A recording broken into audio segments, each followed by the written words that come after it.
지난 시간에 저희가 상평통보가 만들어진 이야기 들어봤는데요. 네. 그런데 조선이 이렇게 화폐 경제로 전환하기까지 참 우여곡절이 많았다. 여기까지 해주셨어요. 그렇죠. 이제 상평 통보가 발행이 되고 뭐 17세기 후반이 돼서 이제 화폐 경제로 전환됐다. 보통 이제 우리가 이렇게 이야기하는데 그 와중에 또 문제가 생겼다라고까지 음. 지난 시간에 말씀드렸습니다. 네.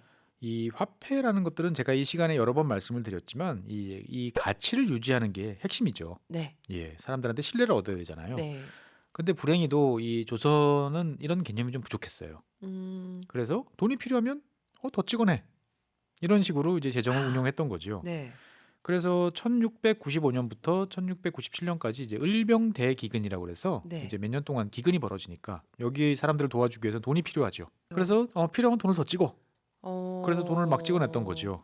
아니 뭐 물론 이 시기 때는 아직 그런 인플레이션이나 이런 거 경험 못 해봐가지고 네, 그럴 수도 있겠지만 돈이 필요하다고 막 찍어내게 되면은 가치가 또 떨어지잖아요. 그렇죠. 그러면서 이제 물가가 올라가면 이걸 인플레이션이라고 이제 부르죠. 네. 그래서 조선 시대에도 이제 이때 인플레이션이 나타났고요. 음. 그 다음에 사실 상상하기 어려운 일이지만 이 당시 상평통보 같은 경우는 어떤 기관이 혼자서 독점적으로 찍어내는 게 아니고 네. 조정의 여러 기관이 필요하면 자체적으로 찍어냈어요. 음. 그리고 심지어 민간에서도 이제 몰래 찍어내다 보니까 이제 큰 혼란이 이제 발생했습니다. 우리로 따지면 위조 지폐 느낌인 건가요? 그러면? 그렇죠. 그가 이제 그러면은 모양도 화폐를 못 품질도 쓰지. 네. 뭐 이 천차만별인 동전들이 다 네. 상평통보라는 이름을 달고 이제 유통이 됐던 거죠. 아 그럼 저라면 또 못 믿죠. 그렇죠. 네, 신뢰감이 확 떨어지는데요. 그렇습니다. 그래서 이게 뭐냐. 그래서 동전을 없애버리자 차라리. 라는 여론이 생기면서 그래 너희들이 그렇게 이야기하면 없애지. 라고 이야기해서 네. 1698년부터 1731년까지 한 33년에 걸쳐 가지고 동전을 만드는 일을 이제 중단을 합니다. 아이고 예. 우리 숙종이 좀 뭔가 너무 극과 극이네. 그러니까 이제 예. 뭐 원래 이 한반도에 사시는 분들이 좀 성격이 예. 급하시잖아요. 보면. 아유 뭘 또 그렇다고 그거를 그만 이렇게 할 필요까지 있었을까 싶기도 한데 너무 대책이 파격적인 것 같은데요. 그러니까 이제 우리도 그런 일 종종 있잖아요. 네. 문제가 생기면 문제를 잘 이제 들여다보고 해결하려는 게 아니고 문제 자체를 없애버리는 걸로 네. 대응하는 방식이 있는데 이런 방식이었던 거죠. 근데 이제 이게 참 쉬울 리가 없는 거죠. 그렇죠. 그러니까 새로 만들어지는 돈은 없는데 계속 상업 활동을 해야 되다 보니까 이번에는 돈 자체가 부족한 이제 디플레이션 현상이 이제 벌어지게 됩니다. 돈의 가치가 어마어마하게 올라가는. 그렇죠. 동전 가치가 오르기 시작하는 거죠. 네. 그러면 사람들의 생각이 이제 또 뻔하게 돌아갑니다. 그러면 내가 굳이 동전을 지금 가지고 이걸 쌀이나 다른 걸로 바꾸는 것보다 그냥 가지고 있자. 아 그래야죠. 예. 그러면 동전이 더 줄어들죠. 네. 유통되는. 그러면 가치는 더 오르게 됩니다. 네. 그래서 이런 것을 가리켜서 당시에 이제 전황이라고 불렀습니다. 돈이 마른다. 전황. 아 전황이라고 하는군요. 이렇게 되면 나라 입장에서는 다시 찍어내야 되는 거 아니에요? 그렇죠. 그래서 1731년부터 다시 이제 동전을 이제 만들어라라고 해서 당시 찍기 시작을 하는데 이 여러 가지 문제가 겹치면서 돈 가뭄이 이제 전황 문제가 잘 해결되지가 않아요. 왜냐하면 주로 이제 일본에서 구리를 들여왔는데 1710년부터 일본이 이제 은혜에 이어서 구리의 수출도 제한하기 시작을 했습니다. 그러다 보니까 이제 동전을 새로 만들어야 되는데 구리가 부족하니까 이제 그나마 좀 많이 생산이 되는 아연을 섞어서 동전을 만들었는데 네. 이렇게 만든 동전은 이제 쉽게 부서졌어요. 어. 그러다 보니까 이제 동장 처음에 이제 찍어낼 때는 많이 찍어냈는데 유통되는 화폐는 별로 많지 않은 네. 이제 이런 일이 생기는 거죠.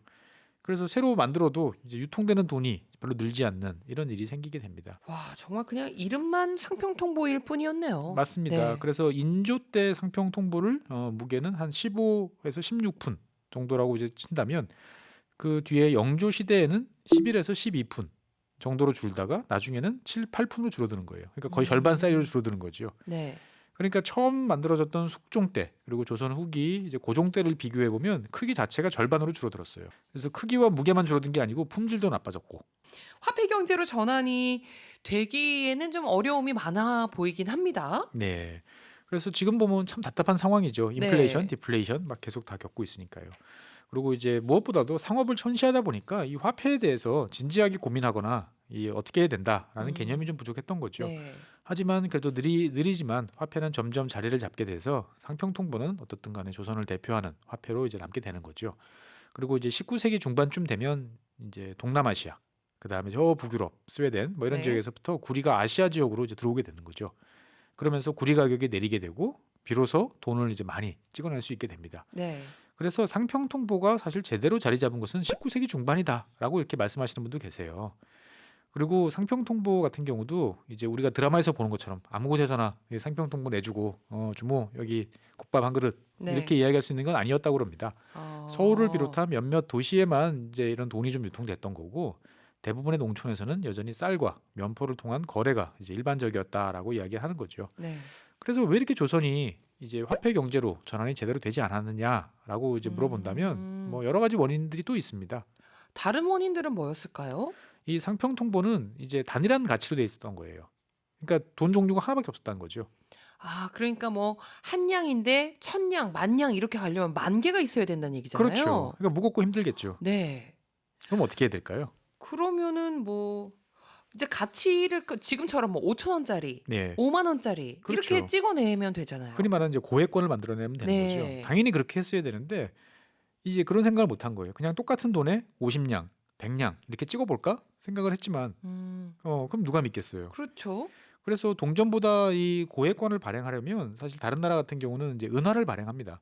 근데 조선에는 은이 많지 않았던 거죠. 네. 그래서 일본에서 들여왔어야 되는데 일본도 은이 부족해지면서 유출을 막고 있었다라고 이제 말씀을 드렸던 거죠. 그래서 이런 고액권 이제 발행이 사실은 쉽지 않은 이제 그런 환경이다 보니까 그냥 네. 좀 불편해도 상평통보 쓰자라고 그냥 쓰고 있었는데 큰 사건이 이제 벌어집니다. 어떤 사건이에요? 1866년 자그마치 100배의 가치를 갖는 고액 동전이 이제 발행됩니다. 100배의 가치를 갖는 동전이요? 예. 뭐예요? 이 새롭게 뭐 귀금속 광산이 발견돼서 뭐 은하를 찍어낸 것도 아니고 네. 그렇다고 외부에서 뭐 은을 들여온 것도 아니고 그냥 똑같은 동전입니다. 그냥 똑같은 동전에 이제부터 이건 100냥이라고 해서 발행한 거죠. 아, 그런 의미의 정말 100배. 예. 그래서 그 이름도 유명한 당백전입니다. 당백전. 아하. 국사 시간에 배웠던 당백전. 예. 네. 그러니까 정확히 이야기하자면 상평통보랑 똑같은 건 아니고요. 이제 구리 함량이 한 6배에서 8배 정도. 그러니까 좀 무거운, 많이 들어간. 네. 그러니까 아마 이거를 상평통보의 10배다라고 했으면 사람들이 그래 뭐 그 정도는 될 것 같아라고 해서 받아줬을 텐데 이걸 100배. 너무 같다. 예. 그러니 네. 이제 큰 혼란이 발생하게 됩니다. 이게 100배 하니까 정말 뭔가 사기를 당하는 느낌마저 사뭇 들거든요. 예. 그런데 왜 이렇게 무리를 하면서까지 당백전을 만든 거예요? 이 국사시간에 배웠던 경복궁 재건 때문에 그렇습니다. 아. 예, 불타버린 경복궁을 다시 이제 재건을 그동안의 조선시대 이제 헌종, 철종 시대에도 추진하려고 했는데 네. 돈이 없습니다라는 말에 하지를 못했던 거죠. 근데 대원군이 이제 이걸 하겠다고 나서다 보니까 계산을 해보니 이제 한 700만 냥 정도가 필요하다라는 결론이 나옵니다. 네. 근데 당시 조선 전체에 유통되던 상평통보가 대략 한 1,000만 냥 정도 되다 보니까 이 돈이 없었던 거죠. 네. 그래서 이제 돈을 모으기 위해서 사대문을 통과할 때 이제 통행세인 문세를 징수합니다. 이때부터. 그 다음에 원납전이라고 그래가지고 벼슬을 막 팔아요. 그래서 돈을 모아서 경복궁 재건했습니다. 근데 그래도 이게 돈이 안 모이는 거죠. 이럴 때 등장하는 아이디어가 고액권을 발행해서 그냥 그걸로 하면 되지 않나 라는 생각이었던 거죠. 그래서 당백전이 발행이 됐었던 거였군요. 그렇습니다. 어허. 세금쟁 수는 들고 게다가 당백전 발행까지. 조선 말기의 경제가 그야말로 잘 될 것 같습니까? 파국이다. 파국을 향해 갈 것 같은데 네. 당시 조선의 재정 상황이 얼마나 안 좋았던 거예요? 우리가 이제 국사 시간에 배웠잖아요. 네. 조선 후기에는 삼정의 문란으로 인해서 뭐 국가가 위기에 처했다. 네. 즉 이 삼정의 문란이라는 거는 쉽게 말하면 세금이 제대로 안 거치는 거예요. 그러면 당연히 재정이 부족하겠죠. 네. 근데 여기에 더해서 문제가 더 벌어졌던 게 뭐냐면 당시에는 이제 상평통보 같은 화폐, 네. 쌀, 그다음에 면포 이런 것들이 이제 어떻게 보면은 이제 주된 재정 수단이었는데 이 면포의 가치가 크게 하락합니다. 그러면서 이제 실물 경제가 이제 위태로워지는 일이 벌어져요. 면포의 가치가 왜 하락을 했을까요? 이 산업혁명 네. 때문이에요. 영국이 이제 인도에서 목화를 가지고 와서 이제 리버풀에서 대량으로 찍어낸 이제 면포가 대량 이제 유입되기 시작을 했습니다. 그래서 옥양목이라고 불렀어요. 영국산 면포를. 네. 그래서 표백 가공된 상태가 옥과 같이 깨끗하다. 그래서 옥이고 그다음에 서양에서 들어왔으니까 양이죠. 옥양목. 옥양목. 예, 이렇게 불렀는데 이 면포의 가격이 내려가니까 이제 이 면포를 가지고 옷을 만들어 입어야 되는 수요자는 좋죠. 네. 그런데 이게 돈이라 생각해 보면 느낌이 달라요. 돈 가치가 막 떨어지는 거예요. 내가 집에 쌓아놨는데 네. 내가 국가 입장에서 봤을 때 창고에 면포를 이를테면 10,000개를 쌓아놨는데 이게 가치가 막 하락하는 거죠. 그쵸. 그럼 좋은 것들이 들어오니까. 그렇죠. 재정이 악화되는 거예요. 그 전에 이를테면은 면포 10,000개를 내다 팔면 쌀 10만 섬을 내가 받아올 수 있었는데 이제는 10,000개를 내다 팔면 10,000섬밖에 못 받아온다. 이러면 그런 이제 정도로 많이 줄었어요, 그렇습니다. 가치가? 그러니까 요즘으로 말하면 중앙은행에 보유하고 있던 이제 달러나 금의 네. 가치가 막 떨어지는 이제 이런 상황이 된 거죠. 그래서 고액권을 만들어서라도 비용을 충당하겠다라고 얘기를 했던 거였군요. 예. 그래서 당시 유통되던 상평통보가 1,000만 량 규모라고 그랬는데 1866년 11월부터 1867년 6월까지 한 7달에 걸쳐 가지고 1,600만 량의 당백전이 만들어져서 풀립니다. 그러니까 경복궁 재건에 필요한 각종 물자를 구입할 때 이 돈으로 결제를 한 거죠. 사람들한테 뭐 나무 갖고 와. 그런 음. 다음에 이제 당백전으로 결제를 하는 거죠. 그러면 당백전의 실질 가치는 이제 100배가 아니고 한 10배 정도였으니까 조정 입장에서 봤을 때는 원래 치러야 될 비용의 한 10%만 주고 이제 물건을 사는 셈이었던 거죠. 이게 진짜 방송이라서 제가 양으로 시작하는 단어를 말하고 싶었는데 그건 좀 참아야겠지만 예. 이거 너무했다. 그렇죠. 네. 아니 이러면 당백전 받은 사람은 무조건 손해잖아요. 그렇죠. 그러다 보니까 시장에서는 이 당백전을 안 받아요. 사람들끼리는. 그러니까 정부가 주니까 어쩔 수 없이 받긴 했는데 쓸 곳이 그러니까. 없는 일이 벌어져요. 네. 근데 더 큰 문제는 이 조정이 당백전을 안 받아요.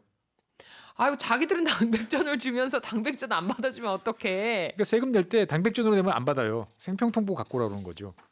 아니 자기들이 발행해놓고 안 받는다고요? 예. 그러니까 정부로서도 이제 가치가 낮은 돈은 받고 싶지 않은 거예요. 그러니까 이렇게 되니까 누가 이 당백전을 믿게 됐어요. 그러면서 이 당백전뿐만 아니고 이 화폐 네. 전반에 대한 신뢰도가 이제 폭락하는 일이 이제 그렇죠. 이때 벌어지게 됩니다. 아니 이런 돈은 박사님 하루빨리 없애야 되는 거 아니에요? 그렇죠. 그래서 조정이 이제 7달 만에 이제 문제를 인정하고 이제 자 당백전 더 이상 이제 안 만들게. 그리고 기존에 유통되던 당백전도 다 치울게. 라고 이제 이야기를 합니다. 네. 그런데 이제 그냥 치울 수는 없으니까 이걸 바꿔줘야 되잖아요. 그러면 상평통보와 1대1로 바꿔준다. 이제부터 당백전이라 써 있는 돈도 이제 상평통보와 똑같은 이제 한 양이다라고 이제 하는 거죠. 원래 100배였다가 예. 근데 이제 문제는 또 뭐냐면은 이 상평통보로 바꿔줘야 되는데 당백전을 짧은 시간에 원체 많이 발행하다 보니까 네. 이 상평통보가 부족한 거죠. 바꿔줄. 어머 그래가지고 어떡해. 이제 바꿔줄 돈이 없으니까 청나라에서 돈을 이제 수입합니다. 청전이라고 부르는 이제 동전을 수입해가지고 당백전과 1대1로 바꿔줘요.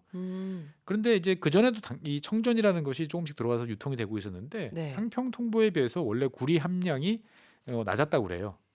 그러다 보니까 상평통보의 한 3분의 1 정도 가치로 통용이 되고 있었는데 네. 이 청전을 갑자기 상평통보랑 같은 돈이다. 또 1대1로. 네, 1대1로 돼버리니까 이번엔 또 인플레이션이 생기는 거죠. 그러면. 그러니까 이런 상황이 지속되면서 도대체 이게 뭐냐, 네. 이게 나라냐라는 이제 불만이 높아지게 되고 결국 이러한 불만이 쌓이면서 대원군이 이제 권력을 잃게 되는 이제 원인으로 작용을 하게 됩니다. 예나 지금이나 경제 문제하고 정치 문제는 뗄래야 뗄 수가 없잖아요. 그렇습니다. 그러면 어때요? 이후의 경제는 어떻게 됐어요? 그래서 대원군이 실각을 하게 되니까 이제 고종이 이제 친히 이제 집권을 하게 되는 거죠. 친정을 이제 하게 되는데 1875년 대원군이 이제 주도했던 이제 청전을 들여와서 이제 바꿔주고 이걸 써라라고 하는 이 청전 사용을 또 한순간에 금지시켜 버립니다. 그러니까 문제를 바로 잡겠다라고 했는데 이 대량으로 유통되던 청전이 갑자기 사용 금지 통화가 돼 버리니까 이번엔 또 화폐가 부족하겠죠. 그렇죠. 그리고 이미 풀려있던 것도 많았을 텐데. 그렇죠. 그러다 보니까 이제 디플레이션 상황이 생기는 거예요. 그래서 이제 청전이 유통이 되다 보니까 네. 사실 상평통보 같은 경우는 이제 찬밥이었거든요. 음, 예전에는 3배 돈을 가치를 인정받았는데 이제 똑같으니까 네. 크기만 하고 뭐 무겁기만 한 상평통보 대신 다 청전을 쓰던 상황이다 보니까 이 상평통보는 창고에 방치돼서 이렇게 쌓여 있었는데 이걸 갖고 있던 사람들은 한순간에 이제 또 부자가 되는 거죠. 또 아니 박사님 이게 조선시대 이야기 맞아요? 맞습니다. 지금 요즘에 코인 시장 보는 거 가상자산 이야기하는 거 아니에요? 아닙니다. 왜 이렇게 비슷한 거지? 예. 이게 화폐 가치가 이렇게 널뛰기를 하면 안 될 텐데. 그렇죠. 그러니까 이런 개념 자체가 없었던 거예요. 필요하면 막 찍어내고 네. 뭔가 만들어내면 좋을 것 같아서 해봤는데 실물 경제가 흔들리고 그러면 또 중단시키고. 네. 그래서 이제 청전을 중단시키고 나니까 이제 고종 입장에서 봤을 때 뭔가 상황이 안정이 돼야 되는데 이제 상황이 안 좋아지는 거죠. 재정이 없어요. 돈이 없는 거죠. 네. 그래서 1883년에 이번에는 이제 당 오전을 발행합니다. 5배 당오전. 5배의 가치를 가진 화폐를 발행합니다. 음. 근데 문제는 그러면 이제 당백전처럼 뭐 이제 좀 무겁게 만들어서 뭐 어느 정도 한 5배 정도 무거운가 보다 네. 이렇게 생각을 하실 텐데 기존의 상평통보 엽전하고 똑같은 돈이었어요. 당호전인데 예, 정말 그냥 거기다가 이제 앞으로 이건 오전이라고 쓴다라고만 찍어놓은 거죠 보면은. 네. 그러다 보니까 사람들은 이제 그 기존의 상평통보 엽전을 녹여가지고 아예 당호전을 그냥 만들어 써요. 그래서 이제 동네별로 이제 당호전을 막 만드는 거죠. 그러다 보니 사람들 입장에서 봤을 때는 야 이걸 굳이 옛날 상평통보랑 똑같이 만들 필요 있어? 그래가지고 이제 평양 같은 경우에 네. 이 당호전을 만들 때 이제 구리도 아니고 납과 쇠로 만든 다음에 위에다가 구리만 살짝 코팅을 해요. 도금을 하는 거죠. 어머야. 그러다 그러면 이제 보니 겉은 비슷해 보이겠네요. 그렇죠. 그러다 보니까 이제 서울에서 만든 당호전에 비해서 이제 평양에서 만든 당호전은 이제 절반 가치로 이제 인정을 받았습니다. 그래서 겉으로 보면 비슷해 보여요. 네. 그래가지고 당시 사람들은 이제 당호전을 주면 일단 바로 받는 게 아니고 이 식초물에 담굽니다. 식초물에 담그면 이제 파란 녹이 이제 빠져나오게 되는데 이게 많이 빠져나오면 구리 함량이 높은 거니까 넌 진짜 당호전. 아. 그 다음에 낮으면 너는 아니야. 이 어. 평양에서 만든 거구나. 이렇게 하면서 가치를 결정해서 이제 거래를 했다고 그래요. 야, 이게 위조화폐 구별법이었군요. 그렇습니다. 그러니까 이 구한말, 뭐 대한제국으로 이어지는 이 시기를 보면 뭐 일본을 비롯한 외부의 요인도 이제 크게 작용했지만 어떻게 보면 우리 스스로의 잘못도 크다라는 생각이 자꾸 드는 거죠. 그러니까 상업을 천시하고 네. 경제에 무지했던 탓에 어떻게 보면 화폐에 대한 개념이나 이해가 부족했고 결국은 이제 이런 상황에서 마음대로 화폐를 찍어내고 없애고 하다가 사회에 혼란을 유발했고 결국은 이제 나라가 망하는 이제 그런 상황에 직면했던 거 아닌가라는 생각이 좀 듭니다. 그렇군요.